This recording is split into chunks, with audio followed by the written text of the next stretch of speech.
Welcome back to my channel. I'm Jhonna, and this is Jhonna Unfiltered. We're continuing the series on MBTI types as narcissistic parents, and today's type is one I find particularly interesting to explore because it's probably the least obvious version of narcissistic parenting. We're looking at INTP, which is known as the logician type. Before anything else, the usual disclaimer. I'm not a psychologist or a therapist. Nothing in this video is a clinical diagnosis. This is my learning diary, based on research and patterns, not professional evaluation. And as I say in every video in the series, the personality type doesn't cause narcissism. What we're looking at is what narcissistic behavior looks like when it shows up in someone with this particular personality style. Most INTPs are not narcissists. Most are actually very thoughtful, curious, and genuinely supportive people. The narcissistic version is a specific and distorted expression of those same traits. With that said, I want to acknowledge that this one is a bit different from the other types we've covered. Because the INTP narcissistic parent isn't loud. They're not dramatic. They don't yell or make scenes. Their version of harmful parenting is quiet, cold, and intellectual. And that makes it genuinely difficult to name because it doesn't look like what most people think of when they hear the word abuse. Let me start with what INTP actually means. INTP stands for introverted, intuitive, thinking, and perceiving. People of this type are often described as analytical, independent, and deeply curious. They love ideas. They love understanding how things work. They're naturally private and often emotionally reserved, not because they don't have feelings, but because they process everything through logic first. A healthy INTP parent can be genuinely wonderful. They encourage their child's curiosity. They respect independence. They're open to different ideas and don't need the child to fit into a specific mold. They can be calm, thoughtful, and genuinely supportive of a child's individual development. But when narcissistic patterns take over, those same traits become something that does quiet and sustained damage. The love of logic becomes a tool for dismissing emotions. The intellectual confidence becomes superiority. And the natural tendency toward withdrawal becomes emotional absence that the child has to navigate alone. Let me explain the core pattern. The INTP narcissistic parent's primary identity is wrapped around being intelligent, being right, and being more rational than everyone else. And in a family setting, that identity gets applied to the child. The child is evaluated based on intellectual competence.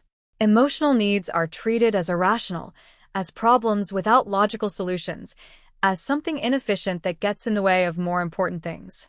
When a child comes to this parent with a feeling, the response isn't comfort. It's analysis.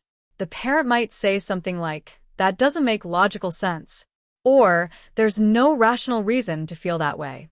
They're not being cruel intentionally. At least not always. They genuinely don't know what to do with emotions that can't be solved through reasoning.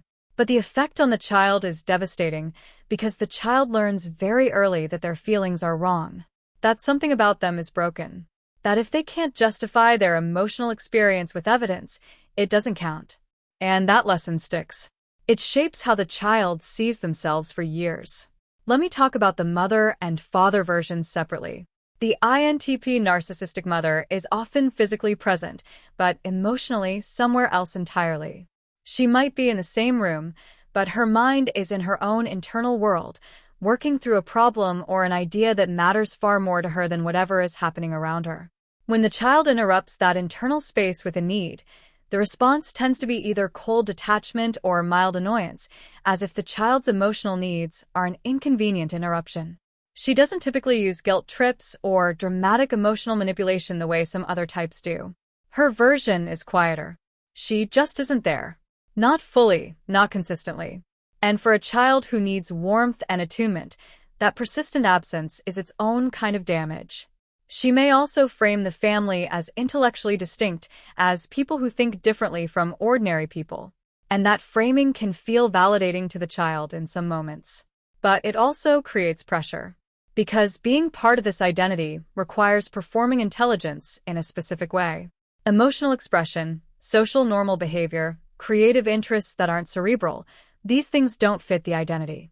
And the child who doesn't naturally fit that mold feels like a disappointment without understanding exactly what they did wrong. When she does engage, it's often in the form of correction, pointing out a logical error in something the child said, challenging an assumption, fact-checking a small detail in a story the child is trying to tell. Over time, the child stops telling stories. Not because they were told to stop, but because they learned that the response would always involve being corrected rather than heard. The INTP narcissistic father tends to be more overtly intellectual in his control style. He uses debates. He dismantles arguments. He expects the child to engage with him on his level, and when the child can't, or when the child brings something emotional rather than logical, the response is dismissal. Sometimes sarcastic. Sometimes just silence. Either way, the message is the same. That kind of thing isn't worth engaging with. He tends to be deeply sensitive to being seen as wrong, despite presenting himself as entirely rational and objective. If the child challenges his reasoning or points out an inconsistency, the response can be disproportionate. He might become cold and withdrawn for days. Or he might double down with such volume and certainty that the child stops questioning entirely. His love is conditional on the child's intellectual performance. When the child is curious, analytical, and engages with ideas, he's present and engaged. When the child struggles academically, shows emotional needs, or pursues interests he considers impractical, his interest drops noticeably. The child reads that clearly, even if no one says it directly. Let me look at how financial situation changes the pattern. A wealthy INTP narcissistic parent tends to provide resources tied to academic or intellectual achievement. Books, technology, educational opportunities. But those resources come with implicit expectations. The child is meant to use them to become something the parent can respect. And if the child doesn't meet those expectations, the investment becomes a point of leverage. The parent can communicate, without saying it outright, that the child has failed to justify what was given to them. A financially struggling INTP narcissistic parent shifts the dynamic toward framing their sacrifice as evidence of devotion. They gave up things so the child could have opportunities. They endured hardship. And the child, consciously or not, absorbs the message that they owe a debt they don't quite know how to repay. It doesn't feel like manipulation. It feels like responsibility. But it shapes the child's choices in ways that have very little to do with what the child actually wants or needs. When substance dependence is involved, the particular contrast in this type is striking. An INTP who is normally controlled, private, and emotionally contained becomes unpredictable. The logical precision that normally characterized their criticism disappears. The calculated detachment that the child had learned to navigate breaks down. And the parent who was cold but consistent is now neither. The child, who had already developed hypervigilance around reading their parents' intellectual mood, now has to monitor something they have no tools for. And that instability does real damage. Let me talk about what children of this type of parent often carry into adulthood. They frequently develop a very specific kind of self-doubt around their own feelings. They know how to think. They've often become quite good at analysis, because that was the valued skill in their home. But they don't trust their emotional responses. They second-guess them. They feel like they need to justify a feeling before they're allowed to have it. And in adult relationships, that pattern can be genuinely isolating because it creates a wall between them and other people that they often don't know how to take down. Many children of this type also develop a very harsh inner critic around intelligence. Not around performance in the way that some other types produce, but specifically around being smart enough, being rational enough, making arguments that hold up. And because that bar was set by a parent whose standard was their own intellectual ego, it's essentially impossible to reach.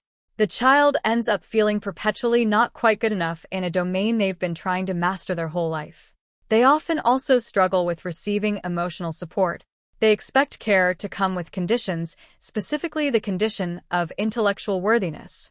So when someone offers genuine warmth without agenda, the first response is often suspicion, waiting for the catch, wondering what the expectation is behind the kindness. Unlearning that expectation is some of the most important and most difficult work in recovery from this kind of childhood. One thing worth saying clearly: the intellectual curiosity that the INTP narcissistic parent encouraged, the love of learning, the ability to think critically, the willingness to question things. Those are genuine gifts even when they came wrapped in harm. The child who grew up with this parent often has a real and valuable mind. And the work of recovery isn't about abandoning that intellectual capacity.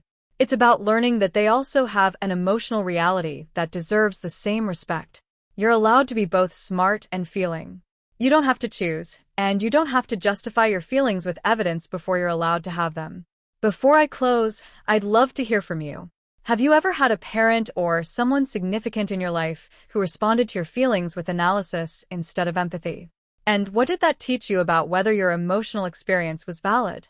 Drop it in the comments if you'd like to share. These are the kinds of stories that help people feel less alone in something they often couldn't name for a very long time. Thanks for watching. If this video resonated with you, please consider hitting the subscribe button. I want to be upfront and share that I use this text-to-speech voice to tell my stories because as a full-time ESL teacher, I have to be very careful with my vocal cords. Managing vocal nodules means I have to save my voice for my students, but I didn't want that to stop me from sharing these unfiltered thoughts with you. I'm Jhonna, and I'm currently working toward my goal of 1,000 subscribers so I can finally monetize this channel and turn this passion into a sustainable part of my future. This is my diary of solo living here in the Philippines, and your support, whether through a comment or a sub, helps me keep this channel growing. If you would like to help out even more, you can check out the buy a treat for my pets link in the description. My dogs definitely appreciate the love. Make sure you're subscribed so you do not miss the next update. Thank you for being such an important part of this journey. I'm Jhonna, and I will see you in the next one.